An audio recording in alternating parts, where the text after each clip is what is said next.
तीसरा अध्याय कर्म योग। अर्जुन ने कहा, जनार्दन, अगर आप कर्म की निस्बत बुद्धि को ज़्यादा श्रेष्ठ समझते हैं तो ऐ केशव, मुझे आप इस घोर कर्म के लिए क्यों प्रेरित करते हैं? इधर तो आप कहते हैं कि जो है कर्म से बुद्धि जो है ज़्यादा अच्छी होती है, तो अब इस कर्म करने के लिए मुझे क्यों ज़्यादा प्रेरित करते हैं?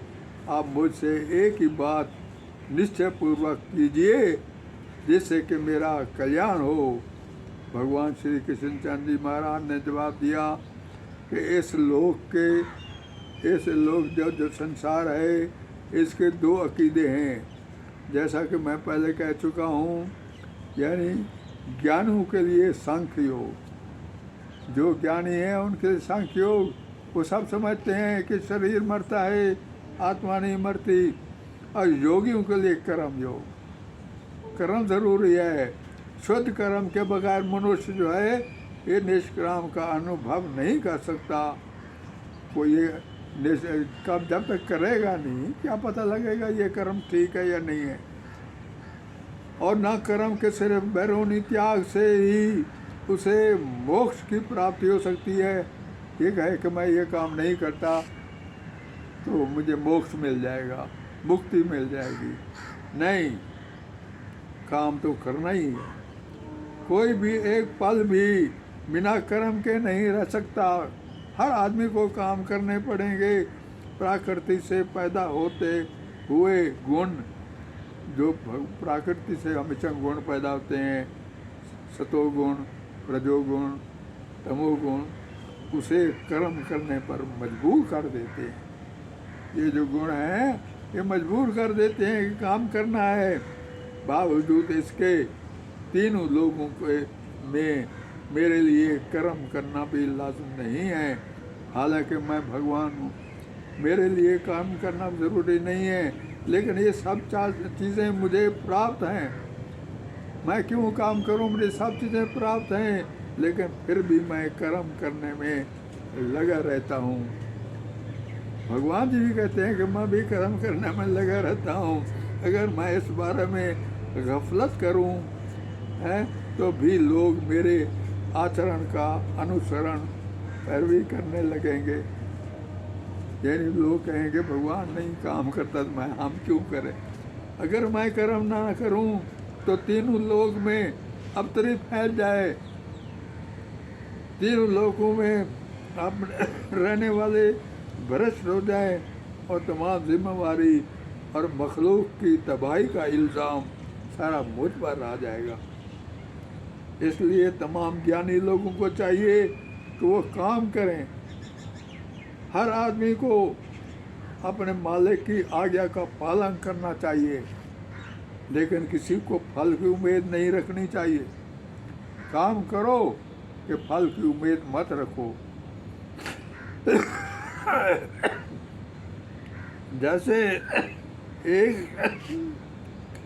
कैशियर, एक खजांची अपने मालिक के लिए लाखों करोड़ों के डॉलर की गिनती करता है, लेकिन अपने लिए एक पैसे की भी उम्मीद नहीं रख सकता। इसलिए ये हर आदमी को चाहिए कि सोचे और समझे कि संसार में उसका भी कुछ नहीं है, ये सब कुछ भगवान का सुप्रीम लॉर्ड का है।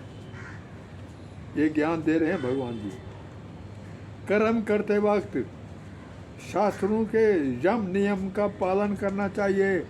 ये नहीं कि जो मर्जी अपनी मर्जी से कर्म करो, लेकिन जो हमारा धर्म ईमान है, यम नियम पालन उनको करना है। इंद्रियों को वश में रखना चाहिए।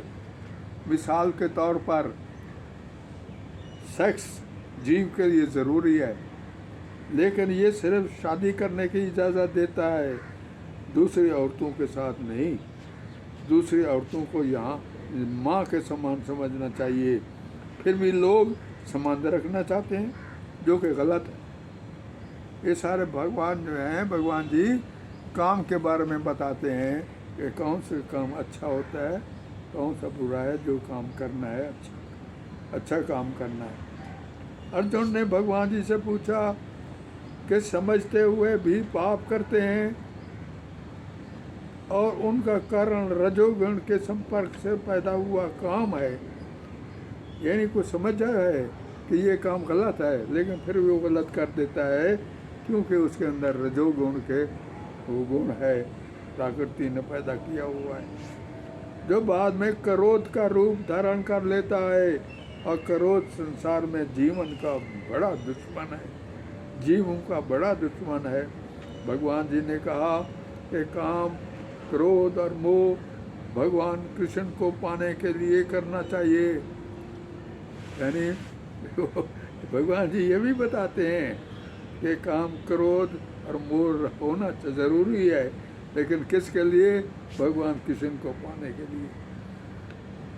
जहाँ कुछ फल मिले, जैसे हनुमान ने अपना गुस्सा लंका को आग लगाने में लगाया, हालांकि उसने गुस्सा किया, आग लगाने में लगाया, गलत काम किया लोग कहेंगे, लेकिन वो भगवान का भगत बन गया। भगवान जी ने भी अपना गुस्सा अर्जुन को उकसाने पर लगाया।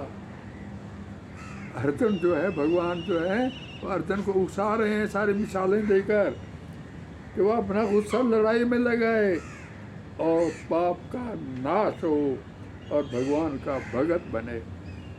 भगवान जी कहते हैं कि आत्मा के नज़दीक बुद्धि है, आत्मा जहाँ रहते हैं उसके नज़दीक बुद्धि है, और बुद्धि के नज़दीक मन है, और मन के नज़दीक एक क्रोध और इंद्रियां हैं।